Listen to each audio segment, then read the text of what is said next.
الحمدللہ رب العالمین والصلاة والسلام علی سید المرسلین اما بعد فاعوذ باللہ من الشیطان الرجیم بسم اللہ الرحمن الرحیم۔ السلام علیکم ورحمۃ اللہ وبرکاتہ۔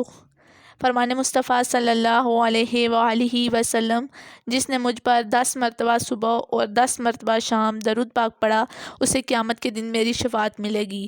صلو علی الحبیب صلی اللہ تعالی علی محمد۔ میرا آج کا ٹاپک ہے فی امان اللہ۔ حضرت عمر رضی اللہ عنہ کی خدمت میں ایک شخص آیا، اس کے ساتھ اس کا بیٹا بھی تھا۔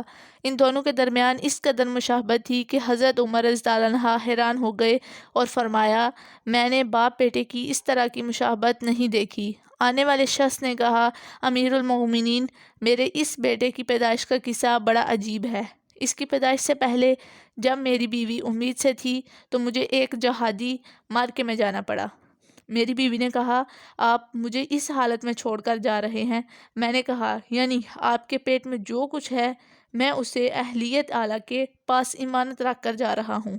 یہ کہہ کر میں جہادی مہم پر نکل گیا۔ ایک عرصے کے بعد واپس آیا تو یہ دردناک خبر ملی کہ میری بیوی انتقال کر چکی ہے اور جنت البقیع میں دفن کی گئی ہے۔ میں اس کی قبر پر گیا اور دعا کی اور آنسو سے دل کا غم ہلکا کیا۔ رات کو مجھے اس کی قبر سے آگ کی روشنی بلند ہوتی نظر آئی۔ میں نے رشتہ داروں سے معلوم کیا تو انہوں نے کہا، رات کو اس کی قبر سے آگ کے شعلے بلند ہوتے دکھائی دیتے ہیں۔ میری بیوی اور بڑی نیک خاتون تھی۔ میں اسی وقت اس کی قبر پر گیا تو وہاں ایک حیرت انگیز منظر دیکھا کہ قبر کھلی ہوئی ہے اور میری بیوی اس میں بیٹھی ہے اور بچہ اس کے پاس ہے، اور آواز سنائی دے رہی ہے، اے اپنی امانت کو اللہ تعالیٰ کے سپرد کرنے والے، اپنی امانت لے لو۔